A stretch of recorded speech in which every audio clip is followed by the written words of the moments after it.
And ये last में slang labs में मुझे कितने रुपए मिलते थे मैंने ये भी बताया है, तो वीडियो को एंड तक जरूर देखना। हे और इट्स बेटा कॉमर्स वाला। तो यार क्लाउड इंजीनियर इंटरव्यू एक्सपीरियंस का ये सेकंड इंटरव्यू एक्सपीरियंस होगा, जो कि जिस कंपनी का है उसका नेम है स्लैंग लैब्स। अब स्लैंग लैब्स में मेरी प्रोफाइल थी क्लाउड इंजीनियर डेवऑप्स की, थोड़ा डेवऑप्स का भी काम था इसमें। जैसे मैंने पहला इंटरव्यू एक्सपीरियंस सीयर्स कंपनी का बनाया था, उसमें प्रोफाइल थी क्लाउड इंजीनियर की, इसमें थी क्लाउड इंजीनियर डेवऑप्स। और मैंने सीयर्स ज्वाइन किया था जुलाई में और इसको ज्वाइन किया था फेब में। ये एक तरह से इंटर्नशिप थी। ये सेकंड कंपनी थी जिसका इंटरव्यू मैंने दिया था गो क्लाउड करियर फेयर में पिछले साल। फर्स्ट थी सीयर्स, उसका इंटरव्यू एक्सपीरियंस अगर आपने ना देखा हो तो उसकी लिंक आपको डिस्क्रिप्शन बॉक्स में मिल जाएगी। पहले मैं सीयर्स को निकाल चुका था, पहला उसका था वो निकल गया था। अब मैं सेकंड इसमें आया स्लैंग लैब्स में। इसमें दो लोग थे, एक थे डेवऑप्स के हेड अनमोल सर, जो आगे चल के मेरे मैनेजर भी बने, और दूसरे थे मुझे एग्जैक्टली उनकी प्रोफाइल नहीं पता है, बट वो भी टेक से ही थे। और स्लैंग लैब जैसे कि एक स्टार्टअप है, तो इसमें 25 लोग थे और ये वाला इंटरव्यू भी कम से कम 25 मिनट चला था। इसमें डेवऑप्स के साइड में काफी बातें हुई थी। तो जैसे मैं गया था, सबसे पहली चीज तो वही थी कि क्लाउड प्रोवाइडर आप कौन सा यूज करते हैं, किसमें आपको नॉलेज है। तो उसमें मैंने गो क्लाउड कहा था। अच्छी चीज एक ये होती है गो क्लाउड करियर फेयर की, कि इसमें वही कंपनीज आती है जो गो क्लाउड की पार्टनर्स होती है और जो अपनी कंपनी में गो क्लाउड प्लेटफॉर्म का इस्तेमाल करते हैं। तो इससे क्या होता है कि मुझे भी वही आता है,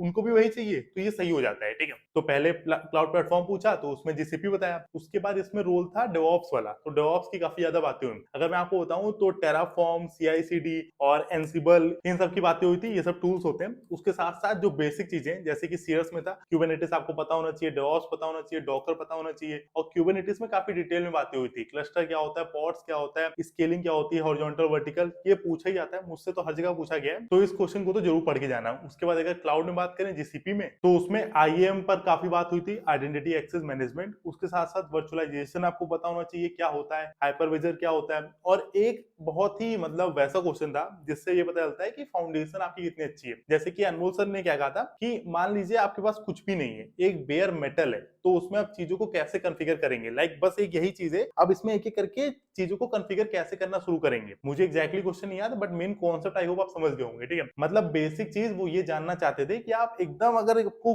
बिल्कुल ही छोटी चीज दे दी गई, तो आप मेन चीज को कैसे क्रिएट करेंगे। मतलब एक तरह से फ्लो समझना चाहते थे, जानना चाहते थे कि आपका माइंड उस तरह से सोच पाता है कि नहीं। उसके साथ साथ लाइनक्स कमांड भी पूछे गए थे और नेटवर्किंग के भी एक दो क्वेश्चन थे। तो ये कुछ बेसिक चीजें थी जो मुझसे स्लैंग लैब्स के इंटरव्यू में पूछी गई थी। मेन चीज वही है, जो मेरा रोड मैप है क्लाउड इंजीनियर वाला, उसको मैंने यही सब सोच के ही बनाया है। ठीक है, अगर उसको फॉलो कर लोगे तो ये सब क्लियर हो जाएगा, जैसे मैंने कर लिया था एक साल पहले। तो उसे सही से पढ़ लेना, उस वीडियो को जाके देख लेना, सबकी लिंक आपको डिस्क्रिप्शन बॉक्स में मिल जाएगी। अब बात करते हैं स्लैंग लैब्स का टाइम कैसा था। तो सबसे पहली चीज तो स्टार्टअप में काम करने का ये सही रहता है। पहली चीज जो मुझे पसंद है वो आप कोई भी छोड़ सकते हैं। उसके साथ साथ काफी एक्स्ट्रा पर्क्स बहुत होते हैं। जैसे कि मेरी इंटर्नशिप थी 6 महीने की, मैंने फेब में ज्वाइन किया था, मुझे जून में छोड़ना पड़ा था। क्यों छोड़ा अभी मैं आपको लास्ट में बताऊंगा। तो उसमें क्या होता है कि जब भी आप जाएंगे, जैसे वर्क फ्रॉम होम मेरी इंटर्नशिप थी, बात करते टाइम पे जब पहले इंटरव्यू होता है, तो पहले यहाँ पे अनमोल सर और जो दूसरे वाले सर थे उनसे इंटरव्यू हो गया था। फिर कोक्लर करियर फेयर से आगे आ गए थे। फिर 2-3 दिन बाद मेल आया था कि आप सेलेक्ट हो गए, बट आपका एक सीईओ के साथ राउंड होगा। क्योंकि स्टार्टअप में क्या होता है कि 25 लोगों की टीम होती है, तो अगर किसी नए बंदे को हायर किया जाता है, तो जो सीईओ होता है उसके साथ एक राउंड होता ही है, आखिरी वाला। यही मैंने काफी स्टार्टअप में जिसमें भी काम किया ये होता ही है। तो फिर उनके साथ राउंड हुआ। अब उनके साथ नेगोशिएशन हुई। लाइक उन्होंने कहा कि वहां आओगे तो कितनी कॉस्ट लोगे, मतलब कितना स्टाइपेंड होगा आपका इंटर्नशिप में। 6 महीने की इंटर्नशिप थी, और अगर आप घर पे रह के काम करेंगे तो कितना होगा। तो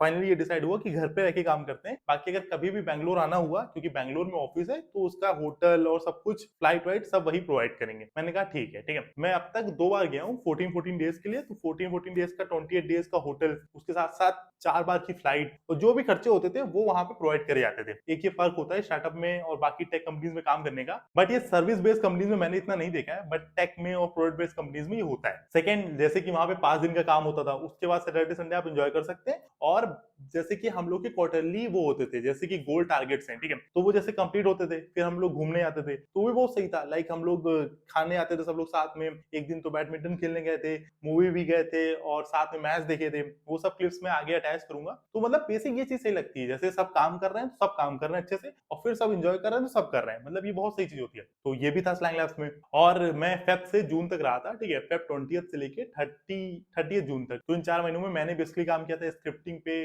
पाइपलाइन पे CI/CD, और मैंने गिटलैब पे काम किया था, गिटहब पे काम किया था। तो ये सब चीजों पे काम किया था, बहुत नई चीजें सीखी थी। और बेसिक चीज वही थी कि जो मेरे मैनेजर थे अनमोल सर, इसमें भी अनमोल सर ही मैनेजर थे, न्यूटन स्कूल में भी अनमोल सर ही थे, दोनों ये लोग अलग अलग हैं बट नेम अनमोल ही था। तो ये सर भी बहुत अच्छे थे, मतलब इन्होंने बहुत कुछ सिखाया। आज भी कोई प्रॉब्लम होती है तो इनको फोन करता हूँ और ये गाइड कर देते हैं। तो मैनेजर स्लैंग लैब्स के बेस्ट थे, मेरे तो बहुत ही सही थे। और फिर लास्ट में बात करते हैं लेफ्ट क्यों किया, क्योंकि सीयर्स का ऑफर था मेरे पास फुल टाइम, और स्लैंग लैब्स में ये था कि जब क्लाइंट आएंगे, लाइक जब डिमांड बढ़ेगी तब फुल टाइम रोल मिलेगा। तो ये थोड़ी अनसर्टेनिटी थी, सही थी उस पर्टिकुलर टाइम पे, बट उससे बेटर ऑफर मेरे पास था, फुल टाइम था। तो मैंने सोचा अब इसको छोड़ सकते हैं, क्योंकि सर्टेन नहीं है कब क्लाइंट्स आएंगे और कब ये फुल टाइम में कन्वर्ट होगा। तो इसलिए जून में स्लैंग लैब्स को छोड़ के जुलाई में सीयर्स को ज्वाइन किया था। मेन जो की पॉइंट है मेरे लिए, डेवऑप्स का काफी कुछ सीखा था स्लैंग लैब्स में। अब लास्ट में उस क्वेश्चन का आंसर कर देता हूँ कि स्टाइपेंड कितना था इंटर्नशिप के टाइम पे। तो उस पर टाइम पे था 45K स्लैंग लैब्स में, बट क्योंकि वो रिमोट था, घर में बैठ के था, तो 45K मेरे लिए तो बहुत सही था उस टाइम पे। उसके साथ साथ कभी भी आना जाना सब कुछ ही आपका स्पॉन्सर्ड था, तो कोई टेंशन नहीं थी। तो हाँ, ये था अपना स्टाइपेंड। और बाकी इसके बाद इंटरव्यू एक्सपीरियंस एक और आएगा कैप्जेमिनी का, और एक दो कंपनीज का आएगा। अगर आपको ये सीरीज पसंद आ रही हो तो कमेंट करके बताना। किसी और पर्टिकुलर कंपनी के बारे में जानना चाहते हो तब भी मुझे बता सकते हो। सो यार, ये अपना स्लैंग लैब्स का इंटरव्यू एक्सपीरियंस था। पसंद आया तो वीडियो को लाइक करके चैनल को सब्सक्राइब करना। मिलते हैं नेक्स्ट वीडियो में, तब तक के लिए चलते हैं।